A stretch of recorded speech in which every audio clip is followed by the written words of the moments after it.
Hi అండి, సంగడి గెలుపుకున్నానండి. శనక్కాయల పచ్చడి, దొండకాయ తాలింపు, సంగడి.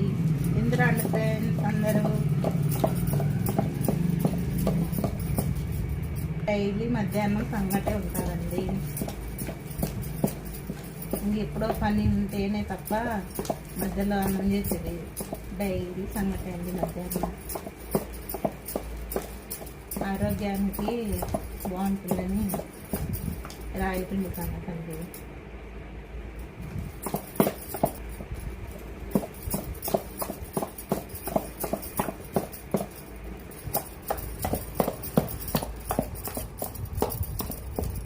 రాగి పిండి ఉంటలు లేకుండా అక్కడక్కడ బాగా అనుకోవాలండి, గెలుపుకోవాలి.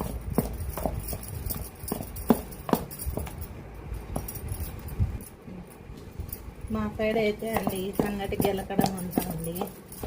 ఇంకా మిగతా సైడ్ ఏమంటారో నాకు తెలియదండి. మేమైతే సంగటి గెలకాలి అని అనుకుంటాం. మనం ఇట్లా తెడ్డుగట్టకంతా ఉంటుంది కదండి, అది కాలిపోతూ ఉంటుంది. మనం అప్పుడప్పుడు నీళ్ళ తడి అద్దుకొని నీట్గా గెలిపింటాం కదా, అంత చుట్టూ అయింటాం అన్నమాట. దాన్ని నీట్గా ఇలా మధ్య మధ్యలో తీయనుకుంటా వాటర్లో ఇట్లా అనుకొని తీసుకొని ఇంకా ముద్ద చేసుకోవడమే లేదండి.